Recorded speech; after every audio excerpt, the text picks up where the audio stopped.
Olá, meus irmãos e irmãs, sejam bem-vindos ao canal Vinícius Siqueira.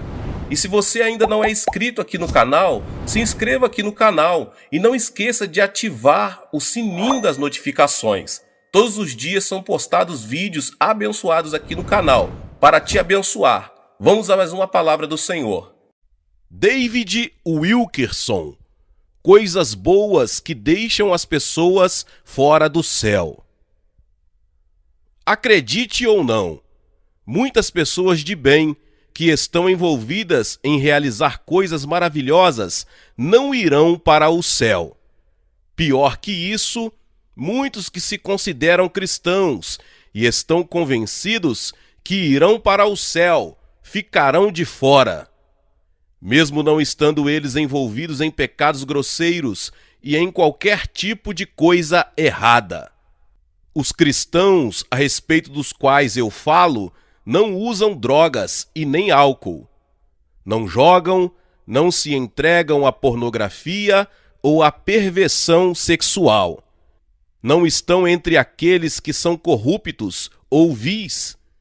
Na verdade, você pode encontrar muitos deles na igreja nos domingos pela manhã. E eles gastam a maior parte do seu tempo livre com os amigos e a família, desfrutando de coisas agradáveis.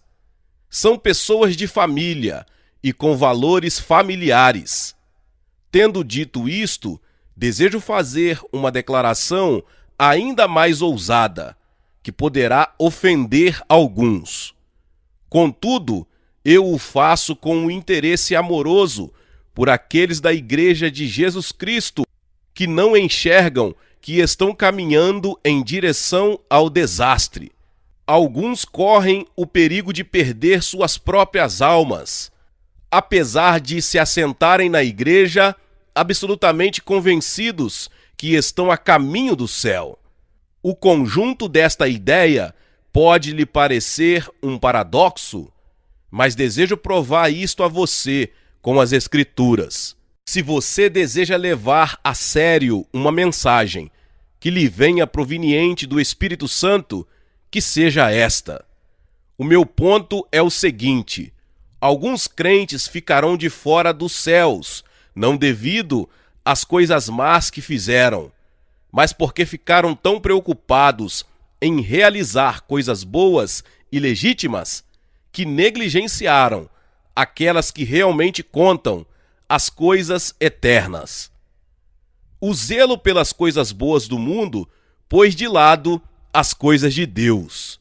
Estas pessoas ficam tão ocupadas com cada detalhe do dia a dia que literalmente não têm tempo para as coisas mais profundas da vida espiritual.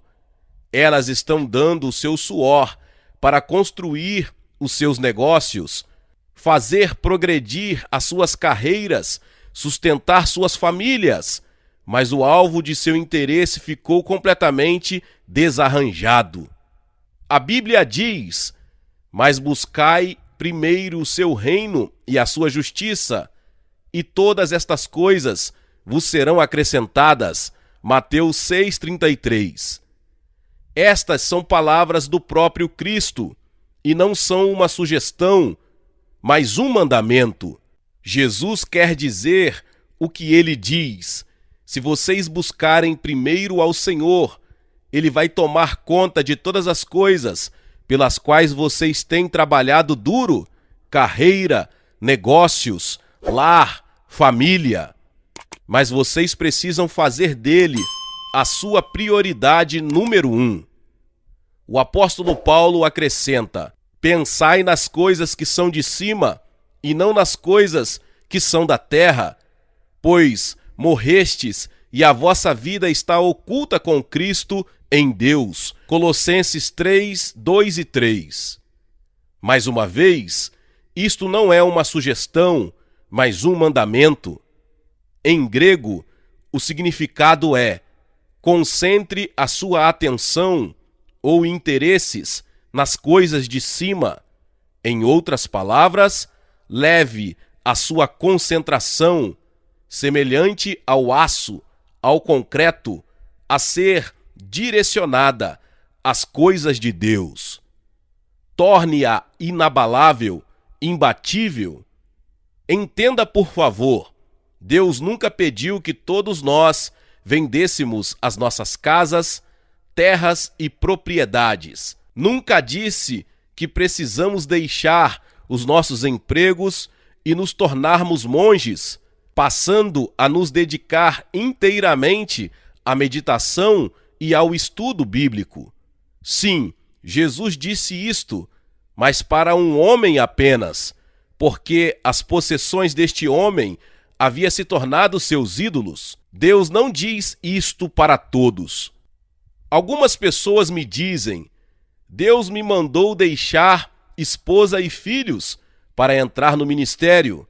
Eu olho estas pessoas direto nos olhos e digo: Deus não lhe disse para fazer isto.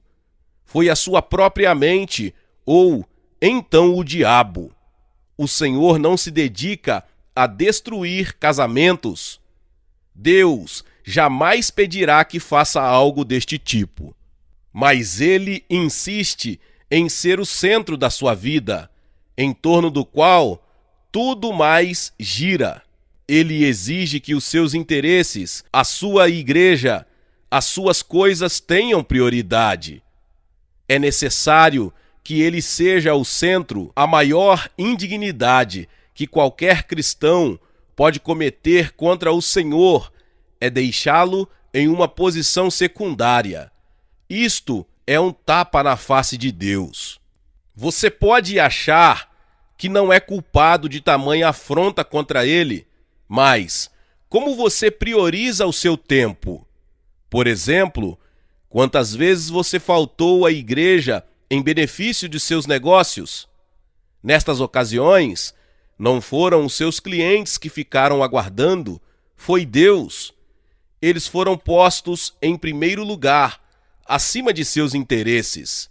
Compreendo que você não pode evitar faltar à igreja se você tem um trabalho que lhe impede de frequentar. Se for, por exemplo, uma enfermeira ou um trabalhador noturno. Mas estou falando das pessoas que podem escolher, aquelas que dirigem o seu próprio negócio, por exemplo, e que optam por trabalhar em vez de frequentar a casa de Deus. A Bíblia adverte: não deixemos de congregar-nos, como é costume de alguns. Antes façamos admoestações, e tanto mais quanto vedes que o dia se aproxima. Hebreus 10, 25. Este é outro mandamento do Senhor. Porém, qual é a prioridade da sua vida? Quem fica esperando, os seus negócios ou o Senhor? Se não guardarmos estes mandamentos, enfrentaremos consequências horríveis. Na verdade, eu não sabia que Jesus havia dado tantos avisos a respeito deste assunto. Desejo mostrar 3 passagens em particular. A primeira passagem: atente para o que Jesus diz a respeito dos dias de Noé e Ló. Lucas 17, do 26 ao 30. Assim como foi nos dias de Noé, será também nos dias do Filho do Homem. Comiam, bebiam, casavam e davam-se em casamento, até ao dia em que Noé entrou na arca, e veio o dilúvio e destruiu a todos. O mesmo aconteceu nos dias de Ló. Comiam, bebiam, compravam, vendiam, plantavam e edificavam. Mas, no dia em que Ló saiu de Sodoma, choveu do céu fogo e enxofre e destruiu todos. Assim será no dia em que o Filho do Homem se manifestar. Olhe novamente para esta lista que Jesus nos dá e preste atenção às coisas que as pessoas faziam naquele tempo. Sabemos que havia violência tal como o mundo nunca havia visto, junto com imoralidade grosseira, tal como sodomia e homossexualismo. Mas Jesus não fala de nenhuma destas coisas aqui, e ele também não menciona alcoolismo ou perversões. Em vez disto, veja com cuidado o que ele diz que as pessoas estavam fazendo imediatamente, antes de a condenação cair sobre eles, comendo, bebendo.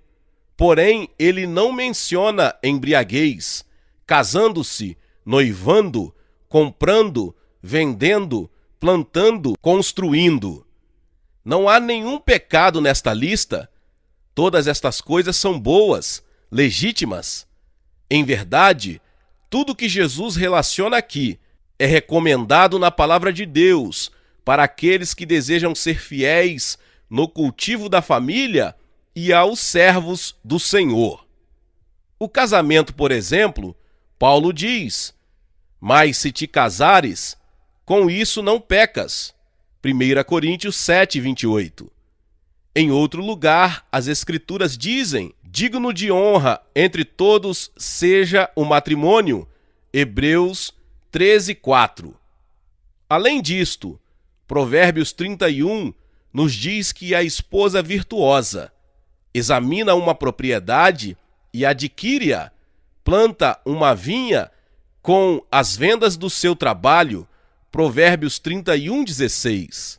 Desde os tempos de Josué, quando Israel se mudou para a terra prometida, Deus levou as pessoas a plantar nos campos e a construir edifícios para a sua glória.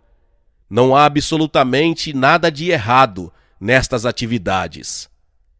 Por que então Jesus se concentra apenas nas coisas boas e legítimas que as pessoas faziam nos dias anteriores ao julgamento? É porque ele está tentando nos dizer algo vital.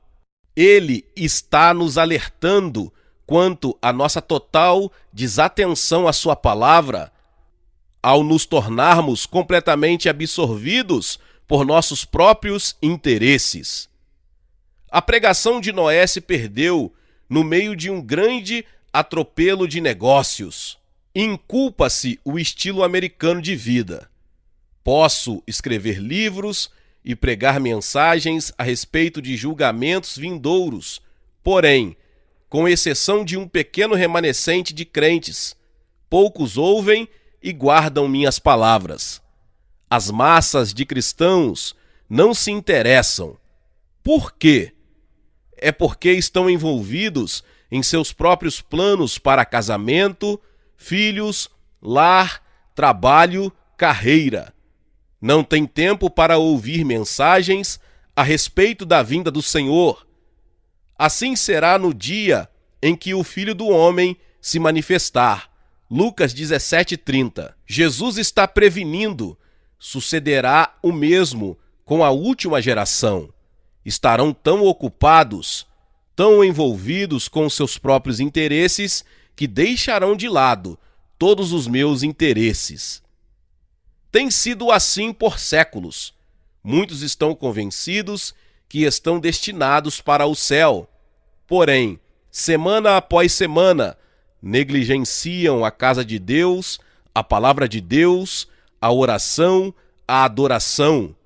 No entanto, este procedimento não é pecaminoso aos seus próprios olhos. Porque, pois, diz o meu povo, jamais tornaremos a ti. O meu povo se esqueceu de mim por dias sem conta. Ainda dizes: estou inocente. Jeremias 2, 31 ao 35. Estas pessoas podem estar fazendo coisas boas e legítimas, porém o Senhor não é o primeiro para elas. Ele não é o centro de suas vidas. Se ele fosse, não o colocariam de lado. Elas achariam tempo para ficar com ele. Jeremias repreendeu o povo pelo mudar leviano dos teus caminhos, no verso 36 do capítulo 2. Todos estavam se mexendo, fazendo coisas boas, ocupando-se com obras legítimas, até mesmo religiosas. Porém, estavam negligenciando a Deus. Não tinham tempo para se assentar aos seus pés e aprender. O mesmo acontece hoje em todo o corpo de Cristo.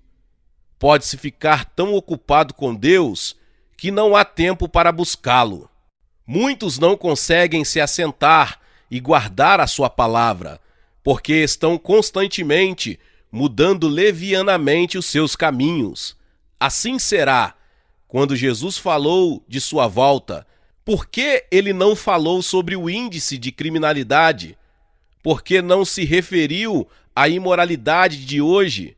Ele não disse a respeito da epidemia de drogas, de nossas prisões superlotadas, dos nossos pecados quanto aos abortos. Não, ele disse apenas, assim como foi naqueles dias, as pessoas estarão comprando, vendendo, comendo, casando-se, preocupadas com coisas boas, e elas ficarão tão ocupadas que negligenciarão suas próprias almas. Vejo mentalmente o rosto de muitas pessoas que não frequentam mais a igreja de Times Square. Em outubro, a nossa igreja vai comemorar o seu 9º ano de vida.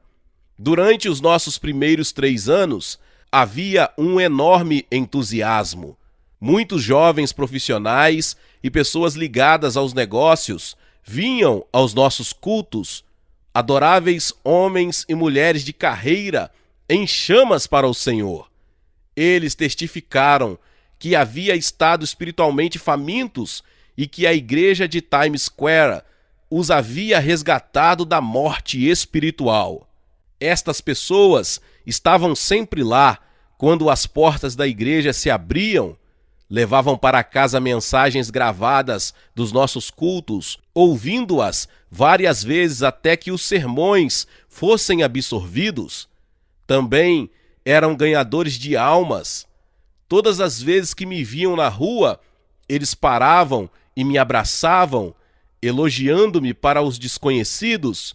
Este é o meu pastor. Você precisa vir ouvi-lo pregar. Sempre que eu ia aos seus escritórios e me apresentava às suas secretárias, eu recebia um tratamento VIP. Imediatamente me diziam: pode entrar, pastor. Ao entrar em seus escritórios, eles largavam tudo, me abraçavam e diziam: ó, pastor, domingo foi maravilhoso. Quando cheguei em casa, mal consegui dormir. O Espírito do Senhor estava sobre mim a noite toda. Atualmente, eu não vejo muito dos seus rostos na igreja. Pouco a pouco, os vejo se desviando de volta para o materialismo. Hoje, estão sendo consumidos pelo trabalho, pela carreira ou pelos negócios. Muitos frequentam igrejas que possuem reuniões de apenas 1 hora, somente aos domingos, com um pequeno sermão de 20 minutos que não tem persuasão. Quando vejo essas queridas pessoas na rua, elas fingem que não me viram. Alguns chegam mesmo a se virar e mudar de direção. A sua rejeição me magoa muito, mas, quanto mais do que isso, Deus é magoado pela rejeição a ele. Como ele sente-se ao ser tratado com desprezo por aqueles que uma vez andaram, conversaram e choraram com ele. No passado, estas mesmas pessoas lhe disseram: Senhor, tu salvastes a minha vida de um inferno mau, nunca te deixarei. Mas agora, eles não concedem nem um instante do seu dia. Você deu a Jesus uma aceitação parcial? Pode-se dizer: tenho de ganhar a minha vida. O Senhor compreende? Não é assim. Ele jamais compreenderá, nem jamais aceitará o fato de o colocarmos em segundo plano em relação a alguém ou a alguma coisa. Ele é a cabeça do corpo, da igreja. Ele é o princípio, o primogênito dentre os mortos, para em todas as coisas ter a primazia. Colossenses 1,18. Em grego, a palavra primazia aqui significa primeiro lugar. É necessário que Jesus tenha a prioridade. Em segundo lugar, a segunda passagem bíblica. Reflita sobre o homem que fez uma grande festa, mas cujos convidados todos o rejeitaram.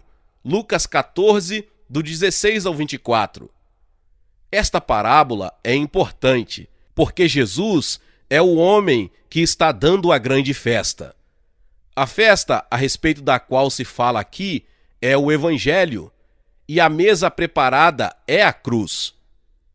E o convite de Jesus é para todos: vinde a mim, todos os que estáis cansados e sobrecarregados, e eu vos aliviarei. Mateus 11, 28. Em poucas palavras, o nosso Senhor nos convida a ter intimidade com Ele. Fomos exortados a chegar à sua presença para ceiar com Ele, para conhecê-lo, para desfrutar da sua companhia. Ele diz: venha e encontre uma mesa preparada para você. Tudo já está pronto, você encontrará plena satisfação em mim. Na realidade, Jesus já concluiu tudo o que é necessário para nos dar total satisfação nesta vida. Todo o nosso desejo ardente, tudo que tem a ver com a santidade e a piedade, está contido nele. Seu divino poder nos tem sido doadas todas as coisas que conduzem à vida e à piedade, pelo conhecimento completo daquele que nos chamou para a sua própria glória e virtude, 2 Pedro 1,3. A mesa foi preparada, a ceia está pronta, porém, a parábola nos diz que quando chegou a hora do jantar e a mesa estava servida, ninguém apareceu. Os servos olhavam a rua, mas não chegava nenhuma pessoa.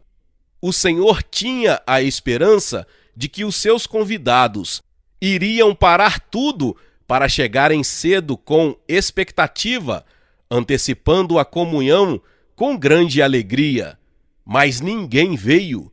Eu lhe pergunto, como sentir-se-ia você se preparasse uma refeição maravilhosa, convidasse pessoas que confirmassem que estariam lá, mas quando tudo estava arrumado na mesa, ninguém aparece? Será que você não entenderia isto como sendo rejeição total, significando que os seus convidados não tinham interesse em você? O Senhor decidiu enviar um servo para lembrar aos seus convidados que já estava tudo pronto. Era o último convite. A ceia está pronta. Por que você não veio? Mas as Escrituras referem, todos a uma, começaram a excusar-se. Lucas 14, 18. O primeiro convidado se excusou porque estava preocupado com um negócio imobiliário. Comprei um campo e preciso ir vê-lo. Rogo-te que me tenhas por excusado. Este homem provavelmente era um negociante de terras que havia comprado a terra sem haver. Ou talvez ele simplesmente queria um terreno sobre o qual construiria uma casa para sua família. Ora, não é pecado especular com terras, nem é puir uma casa. Ambas as coisas são boas, legítimas. Afinal de contas, antes de cair o julgamento sobre Judá, Elias adquiriu um pedaço de terra devido a uma revelação que havia recebido. Mas o ponto aqui não é a compra de terra. O ponto é o seguinte: este homem havia se concentrado na coisa errada. Concentrou-se nos seus interesses, em seus negócios e nos negócios da família e colocou de lado o convite para privar da intimidade com o Senhor. Disse: depois eu cuido disto. Primeiro vou resolver os meus interesses. Mas o fato é que aquela terra não iria sair de lá. Ele poderia ter ido no dia seguinte. O segundo convidado negociava gado. Disse ao servo: comprei 5 juntas de bois e vou experimentá-las. rogo-te que me tenhas por escusado. Verso 19. Este homem talvez fosse do ramo da pecuária. Parece que ele havia visto os 10 bois antes de adquiri-los, e provavelmente estavam bem na ocasião. Mas agora, ele precisava testá-los para confirmar se havia feito um bom negócio. Não existe pecado no que este homem fez. Testar os bois era uma coisa legítima a ser feita e até de responsabilidade. Abraão e Ló, sem dúvida, fizeram a mesma coisa muitas vezes, sendo ricos e em gado. Este homem estava apenas fazendo o que a palavra de Deus recomenda a qualquer negociante sério. Mas outra vez, o ponto não é este. Onde estava o pecado deste homem? Ele agia como se dirigir-se ao paiol era mais importante do que se dirigir à igreja. Os bois poderiam ser testados no dia seguinte, mas ele não queria deixá-los esperando. Em vez disso, ele fez com que o Senhor esperasse. O último convidado disse: casei-me e por isso não posso ir, no versículo 20. Bem, nada poderia ser mais legítimo do que se casar. A Bíblia diz que o homem que acha uma esposa acha o bem. Provérbios 18, 22. Mas, mais uma vez, o problema não é se casar. Este homem pecou ao colocar a sua família primeiro. O Senhor diz: a devoção à família é boa a seu tempo, no lugar certo, mas não quando ela toma o meu lugar. Ele poderia ter dito: meu bem, o Senhor sempre foi o primeiro da minha vida. Ninguém toma o seu lugar. Todas as vezes que as suas portas estiverem abertas para mim, sempre irei ter intimidade com Ele. Os interesses dele têm prioridade na minha vida. Agora, eu desejo que os meus valores sejam os seus valores.